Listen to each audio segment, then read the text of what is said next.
दोस्तों, स्वागत है पॉलिटी के नए वीडियो में। तो इसमें हम लोग देखेंगे मूल कर्तव्य। हमने फंडामेंटल राइट या मूल अधिकार, मौलिक अधिकार जो उनको देख लिया। फिर से डीपीएसपी भी देख लिया, directive principle of state policy, DPSP या राज्य के नीति निर्देशक सिद्धांत को हमने देख लिया है। और अब मूल कर्तव्य को देखते हैं, जो कि भाग 4 क में है। भाग 4 क में अवस्थित है और 51 क अनुच्छेद में है ये। ठीक है, तो क्या होता है ये मूल कर्तव्य?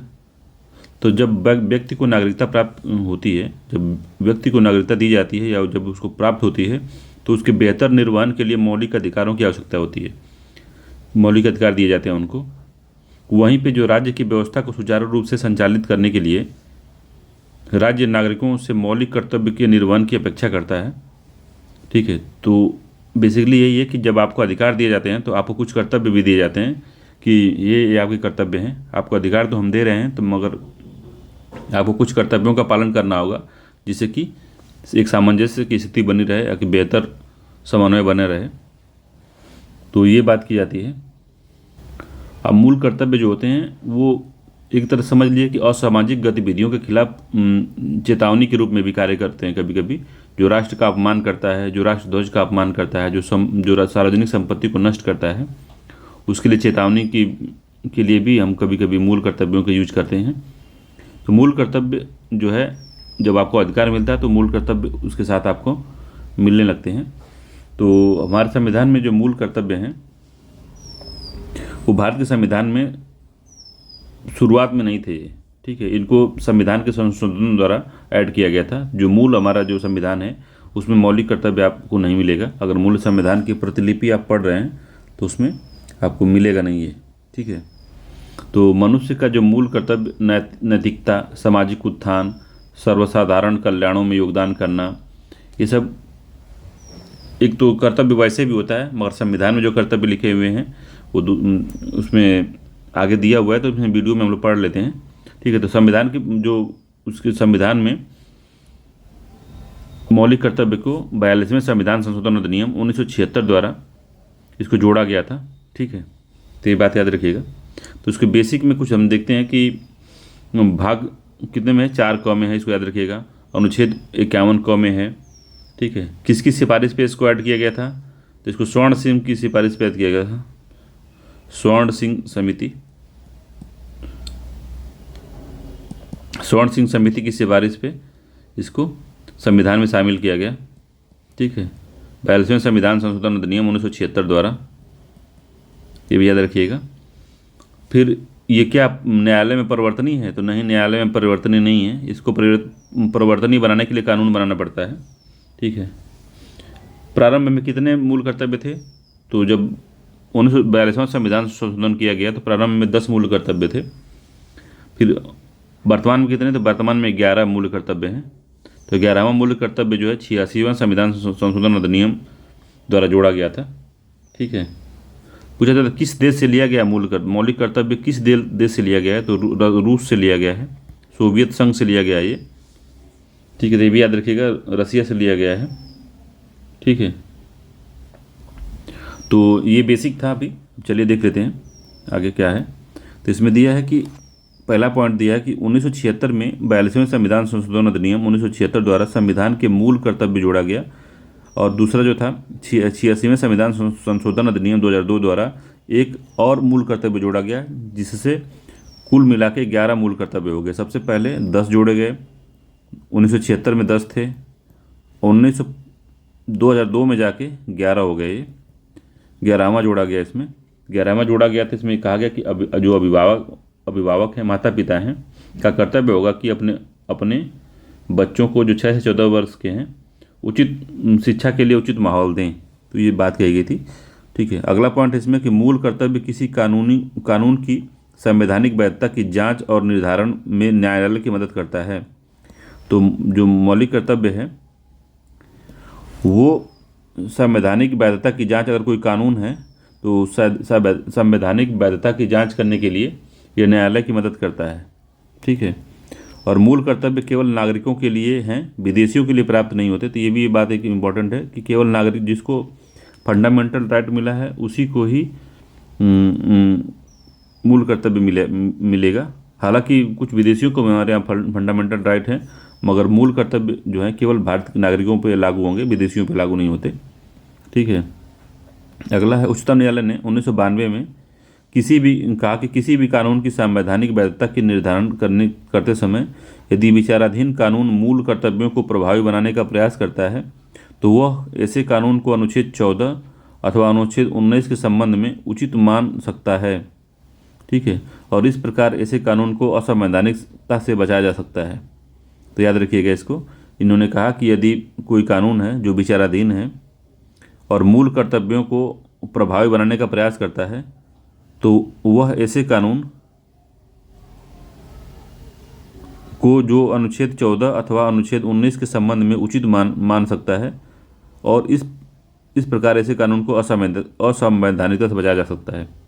तो ठीक है। तो अब देखिए इसमें जो कहने का मतलब यही है, तो कहने का मतलब इनका था यही कि अगर कोई ऐसा कानून अगर सरकार बना रही है जो कि मौलिक कर्तव्यों को प्रभावी बनाने का प्रयास कर रहा है, तो वैसे कानून को अगर जब उसकी जांच होती है, संवैधानिकता की उसकी जांच हो रही है, तो अगर ऐसा भी देखा जा रहा है कि कानून जो है 14 और अनुच्छेद 19 के संबंध में अगर उचित माना जाता है, उसको संविधान जो है, संविधान नहीं, जो हाई कोर्ट है उसको 14 और 19 के संबंध में उचित मान सकता है, और जब उचित मान लेता है उसको तो क्या करता है, तब उसकी संवैधानिकता को बनाए रखता है, उसको असंवैधानिक घोषित नहीं करता। ठीक है। अगला पॉइंट क्या कह रहा है कि करों का भुगतान, स्वर्ण सिंह समिति की सिफारिश की गई थी कि करों का भुगतान निर्वाचन में मतदान करने को मूल कर्तव्य में शामिल नहीं किया जाए। करों का भुगतान, स्वर्ण सिंह समिति की सिफारिश की गई थी कि करों का भुगतान भी मौलिक कर्तव्य में शामिल किया जाए और निर्वाचन में मतदान करने को मूल कर्तव्य में शामिल नहीं किया जाए। तो करों का भुगतान कहा कि आप शामिल करवा दीजिए और निर्वाचन में मतदान करने को मूल अधिकार में मत शामिल करिए, तो ये कहा गया था। तो यूपीएससी 2017 में पूछा है इसको। तो करों का भुगतान और निर्वाचन के मतदान करने को मूल कर्तव्य में शामिल नहीं किया गया। हालांकि इन्होंने स्वर्ण सिंह समिति ने सिफारिश की थी इसको शामिल करने के लिए, मगर जिसको 42वें संविधान संशोधन में इसको शामिल नहीं किया गया। तो मूल कर्तव्य तत्कालीन यूएसएसआर मतलब रूस के संविधान से प्रेरित है, अधिकार कर्तव्य के साथ सहसंबंधित है। तो जहाँ अधिकार होता है वहाँ कर्तव्य भी आ जाता है। तो वही कह रहा है कि अधिकार जो है अधिकार कर्तव्यों के साथ सह संबंधित है। यूपीएससी 2017 में इस पे वो क्वेश्चन पूछा था। ठीक है। अगला है जो जापान है। जापान का संविधान दुनिया का एकमात्र लोकतांत्रिक संविधान है जिसने नागरिकों के कर्तव्य की सूची है। ठीक है। इसमें नागरिकों की कर्तव्य की सूची है। तो मूल कर्तव्य की सूची क्या क्या है, तो क्या है मूल कर्तव्य हमारे देश में, क्या क्या दिया गया है इसमें। तो पहला, भारत के प्रत्येक नागरिक का यह कर्तव्य होगा कि वह पहला संविधान का पालन करे और उनके आदर्शों, संस्थाओं, राष्ट्रध्वजों, राष्ट्रगान का आदर करे। इसमें राष्ट्रगीत नहीं शामिल है, कहीं राष्ट्रगीत देता है तो उसको आप ध्यान न दीजिएगा, राष्ट्रगीत शामिल नहीं है, याद रखिएगा राष्ट्रगीत शामिल नहीं है इसमें। राष्ट्रध्वज है, राष्ट्रगान है का आदर करें। अगला है स्वतंत्रता आंदोलन को प्रेरित करने वाले उच्च आदर्शों को हृदय में संजो के रखें। जैसे स्वतंत्रता आंदोलन में से महात्मा गांधी जी हैं, चंद्रशेखर आज़ाद जी हैं, भगत सिंह हैं, लाला लाजपत राय हैं, ये जो आदर्श हैं इनको अपने हृदय में रखें हमेशा। तीसरा है भारत की संप्रभुता, एकता और अखंडता की रक्षा करें। तो भारत की संप्रभुता, एकता और अखंडता की रक्षा करें तथा उन्हें अक्षुण्ण या उनको टूटने से रोकें। यूपीएससी 2015 में यही स्टेटमेंट पूछा था। अगला है कि देश की रक्षा करें और आह्वान किए जाने पर राष्ट्र की सेवा करें। उसके बाद है, अब इसका कहने का मतलब कि देश की रक्षा कर रहे हैं, तो देश के रक्षा करने का मतलब ये नहीं कि आप बंदूक लेके बॉर्डर पे ही खड़े रहें। देश की रक्षा हर तरीके से की जा सकती है। जैसे संसाधनों का बचाव करें, कहीं अगर कोई भ्रष्टाचार कर रहा है तो उसको उजागर करने में सहायता करें। जब कभी लड़ाई या युद्ध की स्थिति आ जाती है, अगर सैनिकों की कमी है तो आप राष्ट्र सेवा में वहाँ जा सकते हैं। उसके अलावा भी राष्ट्र सेवा कई तरह से होती है कि बिजली का ज़्यादा खर्चा न करें, पानी को बचाएं, गंदगी न फैलाएं, प्रदूषण न फैलाएं। ये सब चीज़ें हैं जो राष्ट्र सेवा के अंदर ही आती हैं। कोई ज़रूरी नहीं है कि सिर्फ सेना में भर्ती होना राष्ट्र सेवा है। अगला है, भारत के सभी लोगों में समरसता और समान भ्रातृत्व की भावना का निर्माण करें, जो जो धर्म, भाषा, प्रदेश अथवा वर्ग आधारित सभी प्रकार के भेदभाव से परे हो। ऐसी प्रथाओं का त्याग करें जो स्त्रियों के सम्मान के विरुद्ध होते। ये काफ़ी इंपॉर्टेंट है, ये 5 वाला, इसको याद रखिएगा। छठवां है, हमारी सामसिक संस्कृति की गौरवशाली परंपरा के महत्व को समझें और उसके परिरक्षण करें। जो हमारी संस्कृति है उसको समझें और उसका संरक्षण करने में मदद करें सरकार की, या खुद भी उसका संरक्षण करें, खुद भी उसको फॉलो करें। ठीक है। अगला है 7वें नंबर का कह रहा है कि प्राकृतिक पर्यावरण की, जिसके अंतर्गत वन आता है, झील है, नदी है, वन्य जीव हैं, की रक्षा एवं संवर्धन करें तथा प्राणी मात्र पर दया दिखाएं। तो प्राणियों पर दया दिखाने का भी आग्रह करता है, हमारा मौलिक कर्तव्य। ठीक है। 8वां है, कहता है कि वैज्ञानिक दृष्टिकोण, मानववाद, ज्ञान अर्जन तथा सुधार की भावना का विकास करें। ठीक है। तो वैज्ञानिक दृष्टिकोण डेवलप करें आप, मानववाद, ज्ञान अर्जन तथा सुधार की भावना का विकास करें। अगला है 9वां कि सार्वजनिक संपत्ति की सुरक्षा करें और हिंसा से दूर रहें। जो सार्वजनिक संपत्ति मतलब बस, गाड़ियां हैं, कहीं पब्लिक प्लेस है, झूला है, पार्क हैं, पार्क में बेड लगी, जिम वाली मशीनें हैं, ये जो जितनी भी सरकारी संपत्तियां हैं उनकी सुरक्षा करें और हिंसा न करें। ठीक है। अगला है 10वां कि व्यक्तिगत और सामूहिक गतिविधियों के सभी क्षेत्रों में उत्कर्ष की ओर बढ़ने का सतत प्रयास करें, जिससे राष्ट्र निरंतर बढ़ते हुए प्रयत्न और उपलब्धियों की नई ऊंचाइयां छू सके। तो राष्ट्र को बढ़ाने के लिए हमेशा ही व्यक्तिगत रूप से या सामूहिक गतिविधियों के सभी क्षेत्रों में उत्कर्ष की ओर बढ़ने का आप सतत प्रयास करें, जिससे राष्ट्र निरंतर बढ़ता रहे। और 11वां जो कहा गया कि इसमें 6 से 14 वर्ष की आयु के बीच के बच्चों को माता पिता अथवा अभिभावक के रूप में आप अपने बच्चों अथवा प्रतिपाल्य को शिक्षा के अवसर प्रदान करें। ये 86वां संविधान संशोधन अधिनियम 2002 द्वारा इसको जोड़ा गया था। ठीक है।